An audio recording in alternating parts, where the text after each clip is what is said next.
আমি অ্যাস্ট্রোলজার ও পালমিস্ট শাকিল আহমদ সিদ্দিকী। আজকে আমরা হাতের একটি বিশেষ চিহ্ন নিয়ে আলোচনা করব। এরকম চিহ্ন সচরাচর হাতে দেখা যায় না বা পাই না, বা খুব কম পাই, রেয়ারলি থাকে। এবং এই চিহ্নটা কেতুর স্থান থেকে যেহেতু উঠেছে, কাজেই এটা খুব ইম্পর্টেন্ট, বা এর আলোচনাটা ইম্পর্টেন্ট, বা এর কারকতা, এর ফল জানাটা খুব ইম্পর্টেন্ট হস্তরেখা বিচারের ক্ষেত্রে। দুদিন আগে একটি হাত পেয়েছিলাম। এই হাত একজন জাতিকার, যার বয়স নিয়ার অ্যাবাউট 50-এর কাছাকাছি, 50 বছর বয়সের কাছাকাছি এনার বয়স। এবার আমরা প্রধান এবং অপ্রধান দু প্রকারের রেখা পেয়ে থাকি। প্রধান রেখাগুলির মধ্যে আসে রবি রেখা, আসে আয়ু রেখা, আসে মস্তিষ্ক রেখা, আসে হৃদয় রেখা, আসে ভাগ্য রেখা, আসে। এই রেখাগুলি প্রধান রেখার মধ্যে আসে।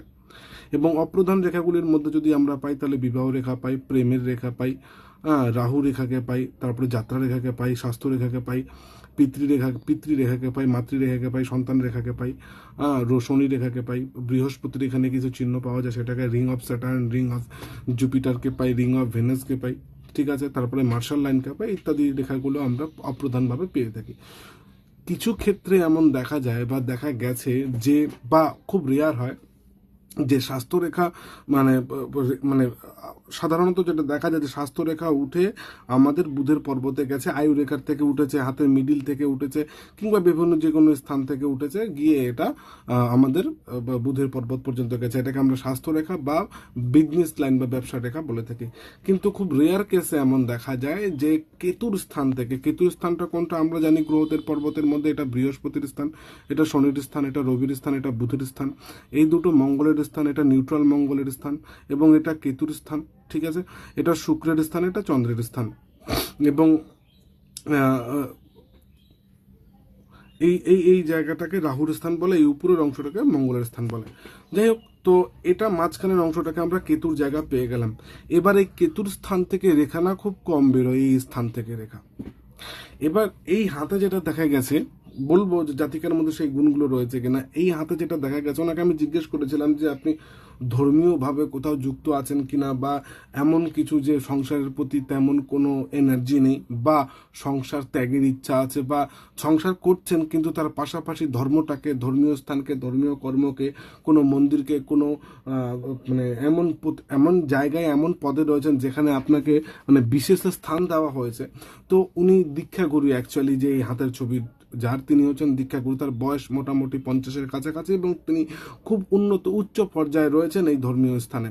দেখুন কানেকশনটা কিরকম রয়েছে। কানেকশনটা এখানে যেটা দেখবেন যে কেতুর স্থান আমরা এটা জানি, এবং কেতুর স্থান থেকে রেখা বেরিয়ে ডাইরেক্ট ওনার, কেতুর স্থান থেকে রেখা বেরিয়ে দেখুন ওনার না এই মস্তিষ্ক রেখা এবং হৃদয় রেখা দুটোকে স্পর্শ করছে। এটা কিন্তু বুধের পর্বত পর্যন্ত যায়নি, একটি রেখাও বুধের পর্বত পর্যন্ত কিন্তু যায়নি। আমরা জানি এটা আমাদের কেতুর স্থান, এবং ঠিক কেতুর স্থান থেকে রেখা বেরিয়ে মস্তিষ্ক রেখাকেও টাচ করেছে। দেখুন এখানে মস্তিষ্ক রেখা এখানে টাচ হয়েছে কিছু ক্ষেত্রে, এবং এই দেখুন এখান থেকে বেরিয়ে আবার রেখাগুলো হৃদয় রেখাকেও টাচ করেছে। এখানে যদি দেখেন ঠিক মতো, তো দেখতে পারবেন, এখানে যদি ঠিক মতো দেখেন তাহলে দেখতে পারবেন এই রেখাগুলো এই স্থান থেকে, এই রেখাগুলো এই স্থান থেকে বেরিয়ে মস্তিষ্ককে টাচ করেছে, মস্তিষ্ক থেকে রেখাগুলো আবার হৃদয়কে টাচ করেছে, এমন করে অনেকবার অনেক দিকে গেছে। মানে এটা সম্পূর্ণভাবে টাচ পেয়েছে, কিন্তু তার মানে এরপর দেখুন এটা আবার ভাগ্য রেখাকেও স্পর্শ করেছে, এটা আবার এই ভাগ্য রেখাকেও স্পর্শ করেছে। তো এইরকম কানেকশন যাদের থাকে, কিরকম কানেকশন, যে কেতু টাচ পাচ্ছে প্লাস হৃদয়, হৃদয় রেখা টাচ পাচ্ছে, হৃদয় রেখা টাচ পাচ্ছে, মস্তিষ্ক রেখা টাচ পাচ্ছে, এই সমস্ত ব্যক্তিরা না আধ্যাত্মিক প্রকৃতির 100% হবে। দ্বিতীয়ত, এনার হাতে না মিস্ট্রি ক্রস আপনি একাধিক জায়গাতে পেয়ে যাবেন। দেখুন ক্রসগুলো এখানে, যদি একটু জুম করি আমরা এখানে দেখতে পারবো, এখানে ক্রসগুলো কিন্তু রয়েছে ওনার হাতে। এই দেখুন, এই যে ক্রস চিহ্নগুলো এখানে রয়েছে, এই এখানে তৈরি হয়েছে, এখানে তৈরি হয়েছে, একাধিকবার ক্রস চিহ্ন তৈরি হয়েছে। তৃতীয় যদি দেখি এনার বৃহস্পতির স্থানকে যদি দেখি, দেখুন বৃহস্পতির স্থান এনার সুউচ্চ। আমরা জানি বৃহস্পতি হচ্ছে ধর্মের কারক গ্রহ, ঠিক আছে। এবার শনিকে দেখুন, এখানে শনিকে যদি দেখি তো শনিও এনার বেশ ভালো রকম রয়েছে, এবং হৃদয় রেখা গিয়ে শনির পর্বতে টাচ করেছে। আমরা জানি শনি ধর্ম এবং কর্মের কারক গ্রহ। যত দিন যাবে না এনার স্পিরিচুয়াল কানেকশন, দেখুন একটা আরেকটা কানেকশন দেখায়, কেতুর স্থান থেকে রেখা বেরিয়ে ঠিক মস্তিষ্ক রেখা হৃদয় রেখাকে টাচ করেছে, আবার হৃদয় রেখা গিয়ে এখানে শনিকে টাচ করেছে, শনি রেখা আবার ভাগ্য রেখার সাথে মিলিত হয়ে আবার কেতুর সঙ্গে টাচ হয়েছে। এই যে শনি প্লাস কেতু প্লাস হৃদয় রেখা, হৃদয় মানে কিন্তু আমাদের মনের অংশটাকে নির্দেশ করে, মনকে নির্দেশ করে, তার মানে চন্দ্রকে নির্দেশ করে, চন্দ্র কেতু শনির কানেকশন।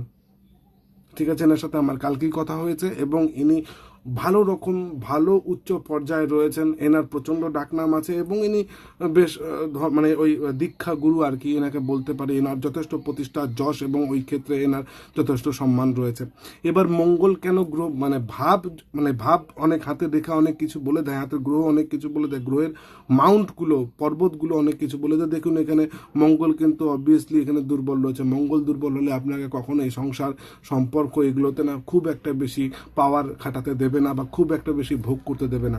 এবং যেহেতু এই কানেকশন রয়েছে হৃদয় রেখা, দেখুন এখানে ভাগ্য রেখা উঠে একদম ডাইরেক্ট শনিকে টাচ পেয়ে গেছে, ভাগ্য রেখা হৃদয় গিয়ে শনিকে টাচ করেছে, তার মানে কোথাও না কোথাও এই ব্যক্তি একটু মানসিকভাবেও করে ধর্মের সাথে জড়িত, শনি ধর্মের কারক গ্রহ এবং সেখানে কেতু কানেক্টেড যেহেতু হয়ে গেছে, তো আমরা বলতে পারি কুষ্টিতে যখন আমরা দেখব, কুষ্টি যখন বিচার করি আমরা একটা ছকে, যে কোনো একটা ছকে দেখবেন অষ্টম ভাব, কালপুরুষ কুণ্ডলী অনুযায়ী এটা লগ্ন হলে অষ্টম ভাব হচ্ছে আমাদের অকাল্টের জায়গা, অকাল্ট সায়েন্সের জায়গা। এবং দেখুন এখানে কিন্তু কেতু উচ্চস্থ হয়, তার মানে অকাল্ট সায়েন্সের ক্ষেত্রে কেতুর একটা বিশাল ভূমিকা রয়েছে। কেতু যদি কোনো কারণে টাচ না পায়, কারণ গুপ্তবিদ্যা তো, এবং অকাল্ট হচ্ছে গুপ্তবিদ্যা, এইট হাউস হচ্ছে গুপ্ত প্রাপ্তির, গুপ্ত ধন, গুপ্ত সম্পদ এবং এই গুপ্তবিদ্যা, তো কেতুকে টাচ লাগবেই।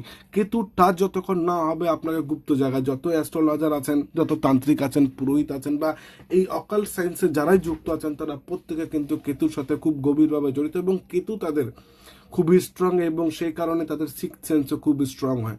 ঠিক আছে, ক্যালকুলেশন তাদের খুব স্ট্রং হয়, মারাত্মক হয় এবং এটাকে অকাল্টের জায়গা বলি। এখানে কেতু উচ্চস্থ, দেখুন কেতু যখনই আপনাকে দেবে, কিন্তু তখন সেটা আধ্যাত্মিক লেভেলের দেবে, উচ্চ মার্গের দেবে, আপনাকে মুখ্যের দিকে নিয়ে যাবে এবং এইট হাউস দেখুন কোনো না কোনোভাবে কিন্তু আমাদের ওই কানেকশনটা দিয়ে থাকে। হাতের ক্ষেত্রে যদি দেখি আমরা, তো হাতের ক্ষেত্রেও দেখবেন মানে লগ্ন অনুসারে দ্বাদশ ভাব হচ্ছে কিন্তু মুক্তির, ঠিক আছে, মুখ্যের, এবং এখানে মুক্তির জায়গা বৃহস্পতি, কিন্তু বৃহস্পতির ঘর, এবং বৃহস্পতি মুক্তির মানে দেখুন এই জাতিকার কিন্তু বৃহস্পতি উচ্চ আছে, তার মানে এটা কিন্তু কোথাও না কোথাও এটা মানে সাংসারিক জীবন থেকে বেশি ধার্মিক জীবনকে ইন্ডিকেশন দিচ্ছে। এই হাতটি দেখানোর কারণ হলো, কারণ কেতু যখনই আপনাদের স্ট্রং হয়ে যাবে না, আপনাদের সিক্স সেন্স বেড়ে যাবে, আপনাদের ভোগের ইচ্ছা বেড়ে যাবে, ভোগের ইচ্ছা কমে যাবে, আপনাদের মানে মুক্তির বা বিচ্ছেদের বা ডিস্টেন্সের বা একটা মানে জগতে উন্মুক্ত হয়ে যাওয়ার যেটা বোঝায়, যে মন খুলে উদার হয়ে বিলীন হয়ে গেলাম বা কোনো সাবজেক্টে এত ডুবে গেলাম যে বাদ বাকি কিছু মনেই নেই, এইরকম জিনিসটা দেয়, সব কিছুর সাথে ডিটাচ করিয়ে নির্দিষ্ট একটা জিনিসের উপরে ফোকাস করা। এখানে তাই দেখানোর জন্য এই হাতটিকে আমরা আমি নিয়েছি এবং বেশ ওনার সাথে কথা বলে ভালো লাগলো। আমি ওনাকে খুব আমার পরিচিত, আমার স্টুডেন্টের দিদির হাত এটা, হ্যাঁ, তো উনি কালকে পাঠিয়েছিলেন আমাকে, এই কানেকশনটা আমি দেখতে পেলাম এবং ভাবলাম আপনাদের সাথে শেয়ার করি। জানি না ভিডিওটি কেমন লাগলো, যদি ভিডিওটি ভালো লাগে থাকে অবশ্যই যোগাযোগ করবেন। আমার কন্ট্যাক্ট নাম্বার হচ্ছে, কনসাল্টের জন্য আপনারা যোগাযোগ করতে পারেন। কনসাল্টের জন্য আমার নাম্বার হচ্ছে 8116059132, ঠিক আছে, এই নম্বরে যোগাযোগ করবেন। অনলাইন অফলাইন যে কোনো প্রকার কনসাল্টের ব্যবস্থা রয়েছে। ধন্যবাদ, সকলে ভালো থাকবেন।